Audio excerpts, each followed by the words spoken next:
Okay? So after he controls this room, he can do two things. He can go buy a couple of yachts and chill out, or what? Save. Wealth-minded people actually don't save. Right? This is an important concept.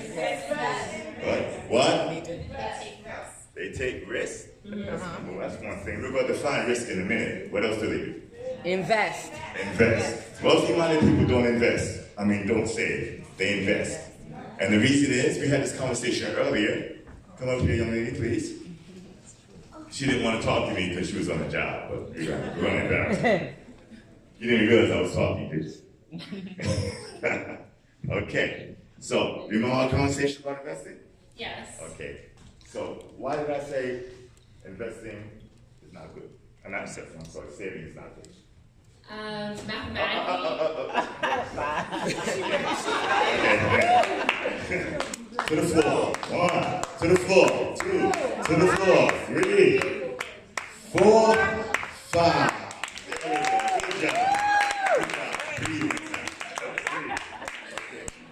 So you mathematically would lose money. When investing, sorry, I just feel like I'm in the middle. When investing, you take the opportunity to gain more off of what you have put in. So if you were to save, let's say you're in a bank account, your savings account, you would get some profit, but it's so minuscule. And sometimes with the deflation of money, your value might decrease. So you could potentially just lose money. So I'm going to walk you through it. Let me say here, I'm going to walk you through the difference between saving and investing. Okay? We'll have to pick a rate, a return. Let's say I'm going to pick something easy. I'm not saying it's realistic. I think the long-term rate of return for stocks is about 8%, which is a little misleading, but we're going to get into that a little later. Let's say it's 10% to make it easy. Okay? Let's make it 8. Let's make it realistic. 8% in the stock market.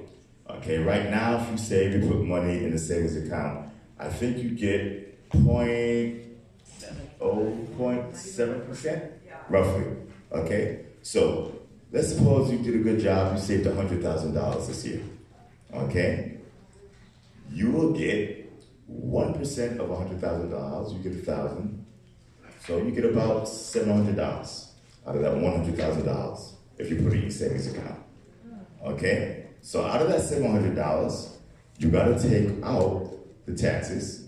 So you're paying roughly 42%. So about $400-ish comes out. I'm sorry, about $380 comes out. That's not even right. About $300 comes out of that $700. Now you only have $400 left after taxes. Okay? And you have to count in inflation. The value of the US dollar goes down every single year. Okay, so you count out, say, 2 or 3% inflation. So now you have roughly $300 left, give or take, out of that $100,000 you saved. And then you have to factor in the local inflation, the cost of living. Anybody live around here, somewhere around downtown Brooklyn, Fort Greene, Bed-Stuy? You do? Okay. The cost of housing goes up significantly around here. You factor in the cost of housing increases, the increase of the stores, the food, and you know that $300 you saved from that $100,000 that you got? 0. Or negative. Okay? So, loss, you guarantee to get poor year after year. So, what do wealthy people do if they don't stick in the bank account? Invest. In what? Stocks. The most successful wealthy people in the world invest in? Real estate. Okay, somebody take their phone, look up the Forbes 400, and let's go over the top 5 people. Skip over my name, please. Let's look it up. Forbes 400 list. Or you just Google the top 5 wealthiest people in the world. Just hit a Google.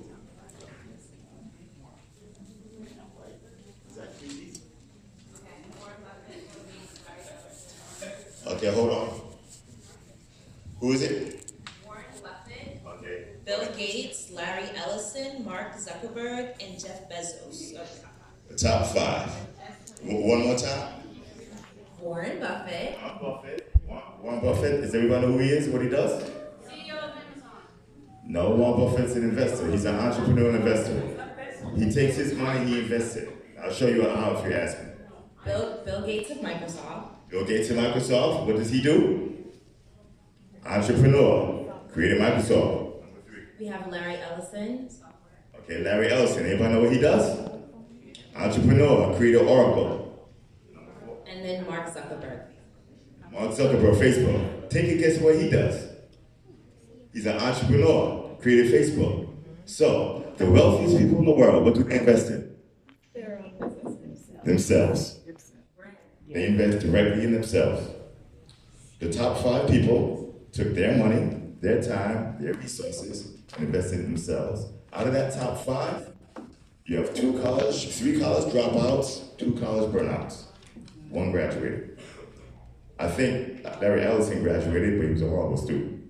Okay, and the reason was because they were focused on investing in themselves so much that they were disincentivized to go through school. Not necessarily saying that's how everybody gets wealthy, but that's what all 5 have in common. All 5, if you go through the top 10 and keep going, and you strip up those who inherited their money, each and every one of them almost would have the same characteristic. So if you go down that list, you have entrepreneur, entrepreneur, entrepreneur, inherited, entrepreneur, entrepreneur, inherited, entrepreneur. Do you understand? So now, the most successful in terms of monetary value people in the world invest in? You're joking. Oh, themselves. Okay, themselves. Okay, thank you. Okay. So I want that to be a valuable lesson, okay? Invest in yourself if you want maximum return on investment. Okay, that means you have to be confident, and that means you have to think long term.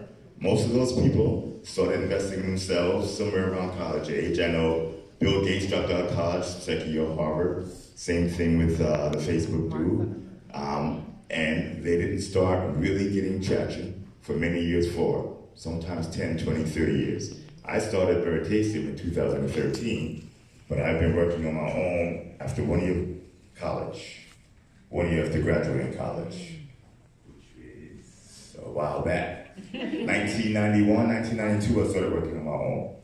Okay, I made my first $1 million in 2000, and made the second million, third million, fourth million, let's say 2005, 2004, 2005, in real estate around here. Lost a lot of it due to lawsuits, went back in, made it again. Shorted all the banks that went down. If you Google my name, I predicted the Bear Stearns and the Brothers crash and the real estate crash. It was easy because I was in real estate. And you saw that 1 + 1 would equal 413. Is that how much 1 + 1 equals? No. How much does it equal? I dare you to get it wrong. How much is it?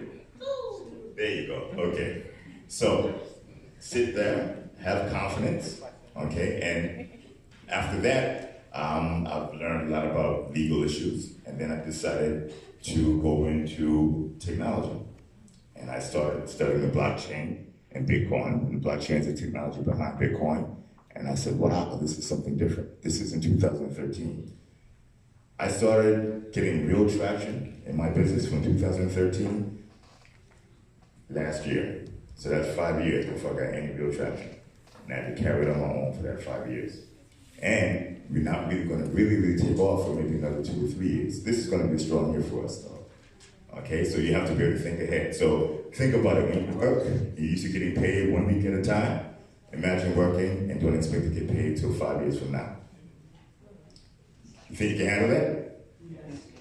If you can handle it, you keep your eyes on the prize, and you push, you will probably be very successful. And if you fail, guess what? Get up and try again. Because failure is part of success. You know, failure tells you what you did wrong, which means it gives you a set of instructions to go and do it again. There's nobody on that list who stopped because they failed. And if you stop because you failed, then you just simply don't have the stuff. Failure is just a set of instructions. Everybody fails. It's a fact of life.